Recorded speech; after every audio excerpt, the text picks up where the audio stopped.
আসসালামু আলাইকুম শিক্ষার্থীরা, কেমন আছো তোমরা? তোমাদের লাস্ট দুইটা ক্লাসে আমি পড়াচ্ছিলাম পরিসংখ্যানিক যাচাই সমূহ। তো পরিসংখ্যানিক যাচাই সমূহের লাস্ট ক্লাসে তোমরা টি টেস্টের একটা ম্যাথ করেছো এবং টি টেস্ট সম্পর্কে তোমরা মোটামুটি একটা ধারণা পেয়ে গেছো। আজকের ক্লাসে আমরা আরেকটা নতুন টপিক শুরু করব। আমাদের টপিকটা হচ্ছে এফ বিন্যাস। তো এফ বিন্যাসের কিছু বেসিক এবং কিছু সংজ্ঞা জাতীয় প্রশ্ন আছে এবং হচ্ছে এফ বিন্যাসটা আসলে কি, কখন, কেন, কি জন্য ব্যবহার করা হয় এইসবের উপরে ব্রিফলি আমি তোমাদেরকে একটু বুঝিয়ে যাব, যেন হচ্ছে এফ বিন্যাস সংক্রান্ত কোনো ধরনের থিওরি প্রশ্ন যেটা কিনা ক বিভাগে, খ বিভাগে, গ বিভাগে, তিনটা বিভাগের যে কোনো বিভাগেই আসতে পারে, সেটা যেন তোমরা বুঝে অ্যান্সার করে আসতে পারো। সেজন্য এফ বিন্যাসের সম্পর্কে তোমাদেরকে একটা পরিষ্কার ধারণা দিব এখন, এবং এরপরে আমরা এর ধারাবাহিকতায় হচ্ছে এফ টেস্ট কি, এফ টেস্টের ব্যবহার এবং এফ টেস্টের উদাহরণ দিয়ে একটি ম্যাথও করব। তাহলে আমাদের এফ বিন্যাস এবং এফ টেস্টের উপরে মোটামুটি একটা ধারণা চলে আসবে, এবং এর জন্য আমাদের দুইটা ক্লাস লাগবে, আজকের ক্লাস এবং আগামী আরও একটা ক্লাস লাগবে। এরপরে হচ্ছে আমাদের কায়েস্কা টেস্ট থাকবে, কায়েস্কা টেস্টের উপর সম্ভবত দুইটা ক্লাস লাগবে। তো মোটামুটি সপ্তম অধ্যায়ের উপরে আমাদের কিন্তু 6টা ক্লাস করতে হচ্ছে। তো তোমরা বিগত ক্লাসে বুঝতে পেরেছো কি না, এবং যদি কোথাও না বুঝে থাকো তাহলে কিন্তু তোমরা আমাকে ইনবক্স, অনেকেই করেছো এবং আরও যারা কনফিউশনে আছো তারা কিন্তু আমাকে ইনবক্স করবে। এবং তোমাদের হচ্ছে যে আমি বলেছিলাম তোমাদের, আমি ফেসবুক গ্রুপে বলে দিয়েছিলাম যে আমাকে যেন বিগত 5 বছরের প্রশ্ন যদি কারোর কাছে থেকে থাকে আমাকে যেন ইনবক্স করা হয়। যদি তোমাদের কাছে থেকে থাকে তাহলে আমাকে পাঠিয়ে দিবে, কারণ তোমাদেরকে চ্যাপ্টার আসলে হচ্ছে পরীক্ষার সাথে, চ্যাপ্টারের সাথে একটা পড়ানোর সাথে একটা সামঞ্জস্য বজায় রাখার জন্য আমার বিগত বছরের প্রশ্নগুলো খুব দরকার। তো ঠিক আছে, চলো আমরা শুরু করি আমাদের আজকের এফ বিন্যাস, এবং হচ্ছে একটু সাময়িক ধারণা নিয়ে নিই এফ বিন্যাসের উপরে।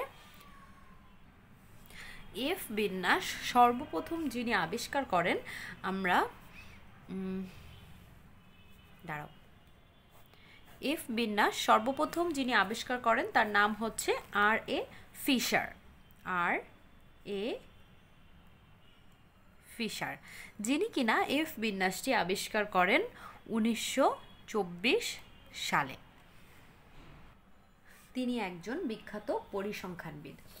এরপরে কিন্তু পরবর্তীতে GW স্নিডিকর নামে একজন 1934 খ্রিস্টাব্দে স্বাধীনভাবে এফ বিন্যাস আবিষ্কার করেন, এবং এই এফ বিন্যাসটি সাধারণত দুটি সমগ্রকের ভেদাঙ্কের সমতা অথবা পার্থক্য যাচাইয়ের জন্য কিন্তু ব্যবহার করা হয়, এবং এফ বিন্যাসটি ব্যবহার করা হয় যে পরীক্ষাটিতে, সেই পরীক্ষাটিকে আমরা বলবো এফ পরীক্ষা বা এফ টেস্ট।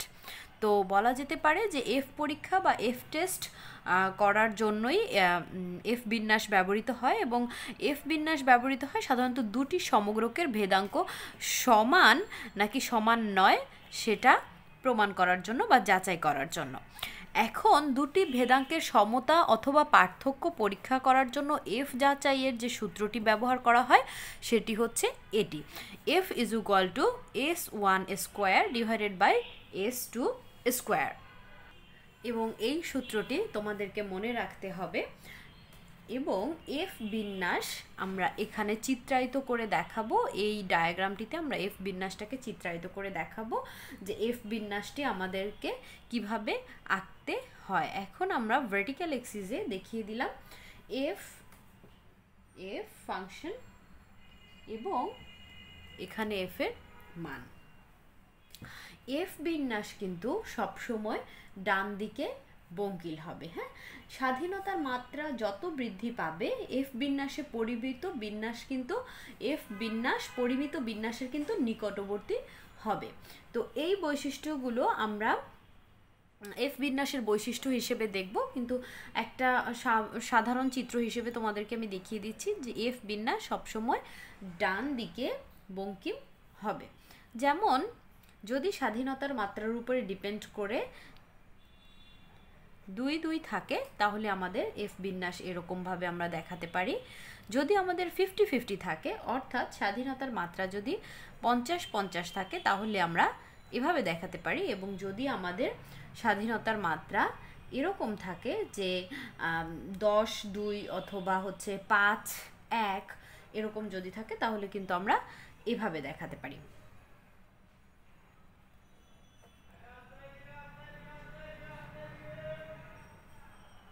ঠিক আছে, এর বিস্তারিত ব্যাখ্যাটা তোমরা হচ্ছে পেয়ে যাবে যখন আমরা এই অঙ্কগুলো করতে যাব তখন।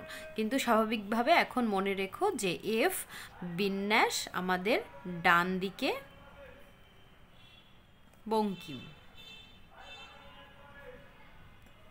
ঠিক আছে, চলো এরপরে এফ বিন্যাসের বৈশিষ্ট্যগুলো দেখে ফেলি। এফ বিন্যাস কাকে বলে, এফ বিন্যাস কে আবিষ্কার করেছেন এবং এফ বিন্যাসের বৈশিষ্ট্যগুলো কি কি, এটা কিন্তু আমাদের যেটা খ বিভাগেও অনেক সময় থাকে, অনেক সময় গ বিভাগে যখন বড় প্রশ্ন থাকে বড় প্রশ্নেও কিন্তু থাকে। এফ বিন্যাসের বেশ কিছু বৈশিষ্ট্য রয়েছে, তার মধ্যে আমরা বেসিক কিছু বৈশিষ্ট্য এখানে আমি বলে দিব এবং বাকি বৈশিষ্ট্যগুলো তোমরা বাসায় পড়ে নিবে বাড়ির কাজ হিসেবে। এবং এই বৈশিষ্ট্যগুলো দেখা যাবে যে হচ্ছে পরীক্ষাতে তোমরা অনেক সময় সবগুলো মনে রেখে লিখতেও পারবে না, তো মোটামুটি 7 থেকে 8টি বৈশিষ্ট্য তোমরা ভালোভাবে মনে রাখার চেষ্টা করবে।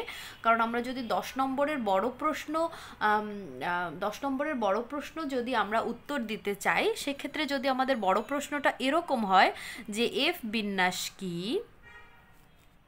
এফ বিন্যাস কাকে বলে এবং এফ বিন্যাসের বৈশিষ্ট্যগুলো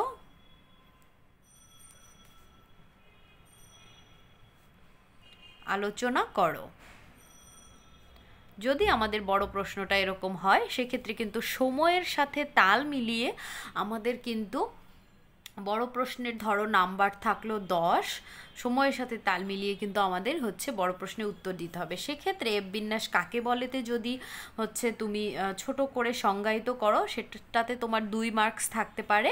এবং বৈশিষ্ট্যগুলো আলোচনা করো, তুমি যদি 7 থেকে 8টা বৈশিষ্ট্য আলোচনা করো তাহলে 8 নম্বর পেয়ে যেতে পারো। তাহলে এখানে 2 এবং এখানে 8 মিলে কিন্তু 10 হয়ে গেল। সেজন্য আমি তোমাদেরকে বলবো যে কমপক্ষে 5 থেকে 8টি তোমরা হচ্ছে বৈশিষ্ট্য মনে রাখার চেষ্টা করবে। তো 1 নম্বর বৈশিষ্ট্য হচ্ছে এফ বিন্যাসের 2টি পরম মান হচ্ছে n1 n2, 2টি পরম মান। হ্যাঁ,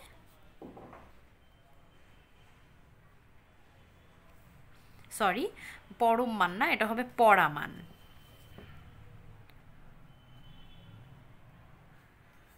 পরামান হচ্ছে n1 O n2।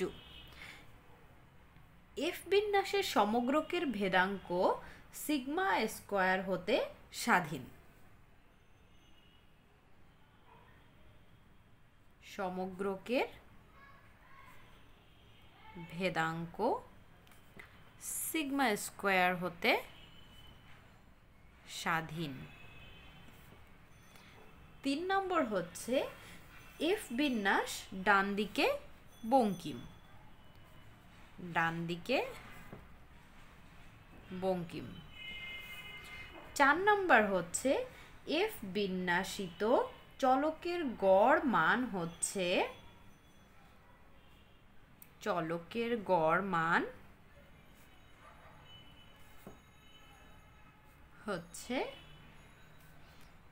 n2 by n2 minus 2। যখন কিনা আমাদের n2 এর আকার greater than or is equal two 3 হবে তখন আমাদের এই বৈশিষ্ট্যটা থাকবে। এরপরে 5 নম্বরে আছে ভেদাঙ্ক। এফ বিন্যাসের ভেদাঙ্ক হচ্ছে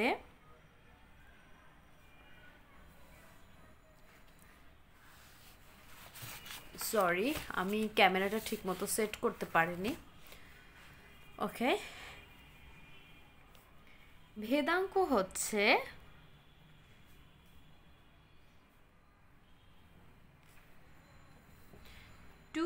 n2 square n1 plus n2 minus 2 divided by n1 n2 minus 2 whole square n2 minus 4 যখন কিনা আমাদের n2 এর মান greater than or is equal to 5 হবে তখন আমাদের ভেদাঙ্কের এই সূত্রটি ব্যবহার হবে এবং যখন n2 এর মান greater than or is equal to 3 হবে তখন চলকের গড় মানের ক্ষেত্রে এই সূত্রটা ব্যবহার হবে তো 5টি বৈশিষ্ট্য আমি তোমাদের এখানে বলে দিলাম এবং বাকি আরো 5টি বৈশিষ্ট্য বা আরো 3টি বা 2টি বৈশিষ্ট্য তোমরা বাড়িতে পড়ে নিবে তোমাদের বাড়ির কাজ থাকবে এবং এগুলো মোটামুটি তোমাদেরকে প্র্যাকটিস করতে করতে পড়তে কিন্তু মুখস্থ করে ফেলতে হবে কারণ এগুলো ম্যাথমেটিক্স নয় এগুলো হচ্ছে থিওরি যখন আমাদের প্রশ্নের অ্যান্সার করতে হবে তখন কিন্তু ভালোভাবে পড়ে মনে রেখে মুখস্থ করেই যেতে হবে এরপরে আমাদের আরো একটা ইম্পর্টেন্ট প্রশ্ন আছে যেটা কিনা পরীক্ষায় আসলেও আসতে পারে সেটা হচ্ছে পরিমিত বিন্যাস এবং এফ বিন্যাসের মধ্যে পার্থক্য পরিমিত বিন্যাস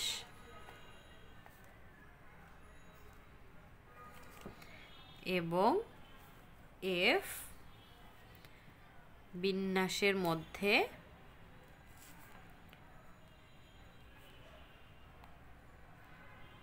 পার্থক্য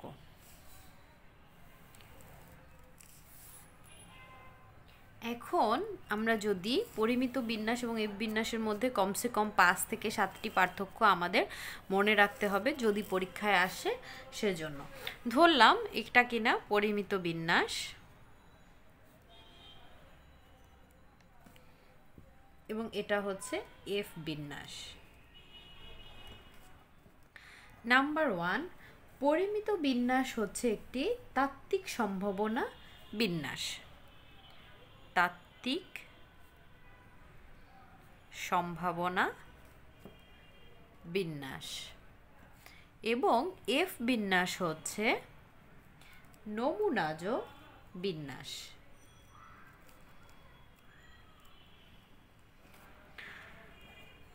পরিমিত বিন্যাসের যে সম্ভাবনা ঘনত্ব অপেক্ষক সেই সম্ভাবনা ঘনত্ব অপেক্ষকটাকে আমরা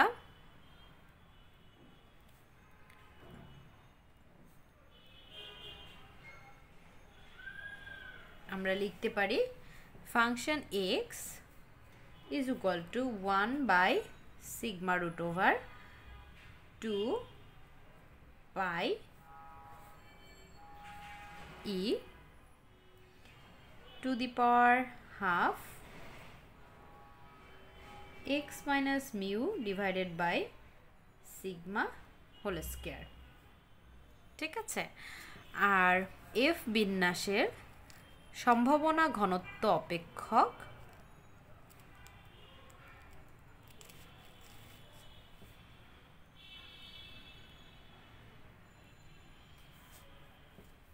function f is equal to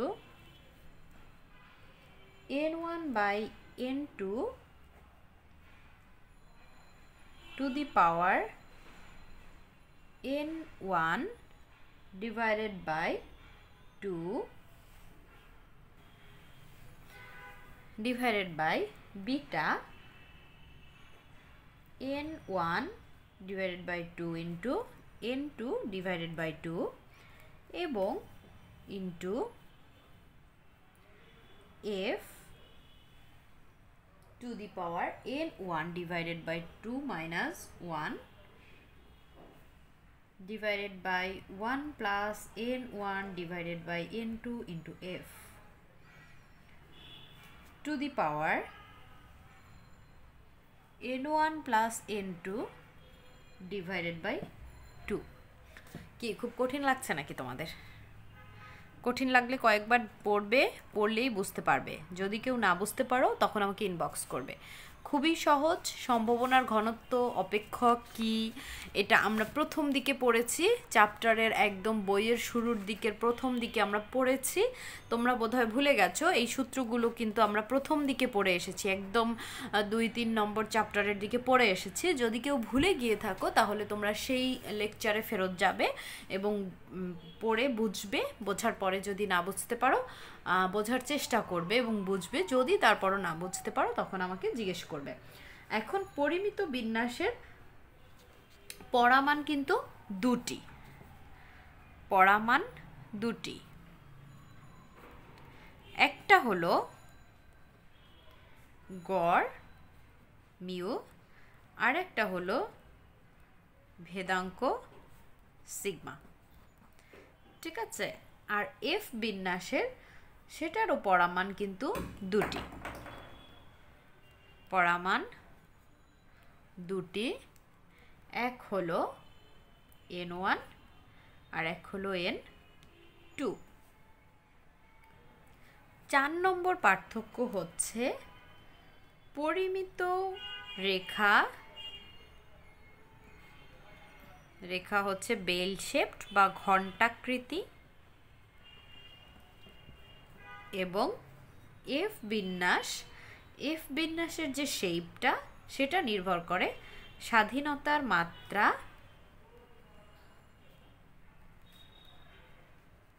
n1 এবং n2 এর উপর। 5 নম্বরে আছে পরিমিত বিন্যাসের গড়, বিন্যাসের গড় হচ্ছে মিউ, এবং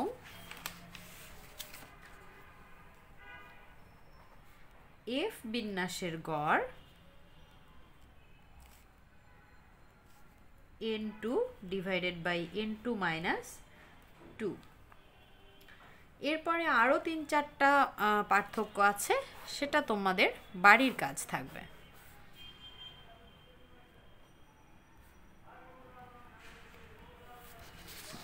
এরপর চলে যাব আমাদের নেক্সট টপিকে।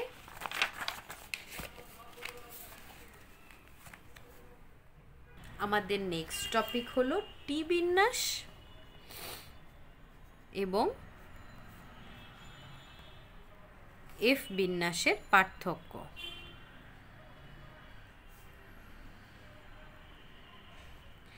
এখানেও তোমরা 5 থেকে 7টি পার্থক্য পড়ে নিবে। এটা হচ্ছে টি বিন্যাস, এটা হচ্ছে এফ বিন্যাস। এখন টি বিন্যাস ও এফ বিন্যাসের পার্থক্যের শুরুতে তোমরা কিছু কথা, বেসিক কিছু কথা লিখে নিতে পারো। যেমন হচ্ছে ব্রিটিশ গণিতশাস্ত্রবিদ ডব্লিউ.এস. গোসেট 1908 খ্রিস্টাব্দে টি বিন্যাস উদ্ভাবন করেন এবং পরবর্তীতে আর.এ. ফিশার 1926 খ্রিস্টাব্দে স্বাধীনভাবে টি বিন্যাস উদ্ভাবন করেন। এবং এফ বিন্যাসের ক্ষেত্রে তোমরা বলতে পারো যে এফ বিন্যাসটি প্রথমে 1924 সালে আর.এ. ফিশার আবিষ্কার করেন এবং পরবর্তীতে ডব্লিউ.জি. স্নেডেকার 1934 সালে আবিষ্কার করেন। এগুলো কিন্তু তোমরা বেসিকভাবে বলে নিতে পারো ভূমিকার মতো করে। এরপরে হচ্ছে এফ বিন্যাস এবং টি বিন্যাসের যে মৌলিক যে পার্থক্যগুলো হচ্ছে সেগুলোর মধ্যে তোমরা চলে যেতে পারো, দুই পাশে ছক তৈরি করে লিখে ফেলবে আর কি।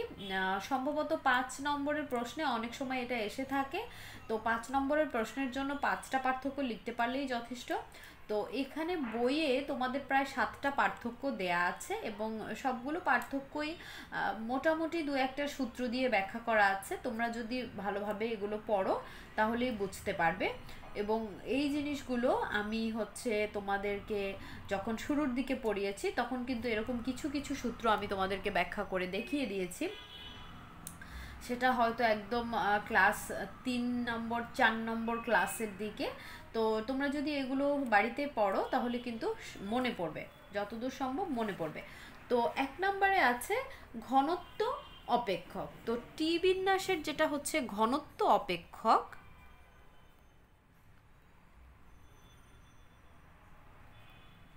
সেটা হলো function t is equal to 1 divided by root over n into beta 1 n divided by 2 into 1 plus t square divided by n to the power minus n minus 1 n plus 1 divided by 2 এবং f বিন্যাসের যে হচ্ছে ঘনত্ব অপেক্ষক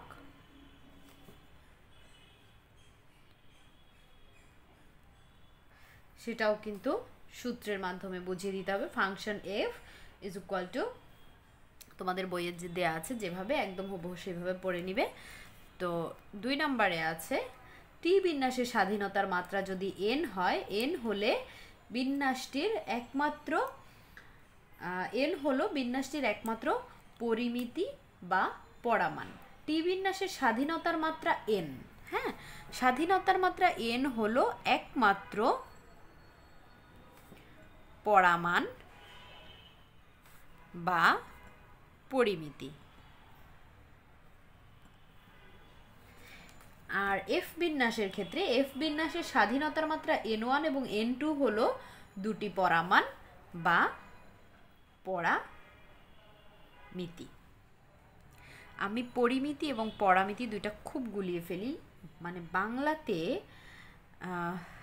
statistics পড়ানো শুধু কঠিন নয় বিরক্তিকর বটে কারণ এত কঠিন কঠিন বাংলা শব্দ যেগুলো আসলে আমাদের দৈনন্দিন জীবনে ব্যবহার করা হয় না সেগুলো অঙ্কের ক্ষেত্রে ব্যবহার করতে গিয়ে সবসময় স্লিপ অফ টাং হতে থাকে ওকে তো f বিন্যাসের যে স্বাধীনতার মাত্রা n1 এবং n2 এই দুটো কিন্তু হলো f বিন্যাসের পরামান বা পরামিতি 3 নম্বরে আছে যে t বিন্যাসের গড় 0 আর f বিন্যাসের গড় হচ্ছে n2 divided by n2 minus 2 greater than 1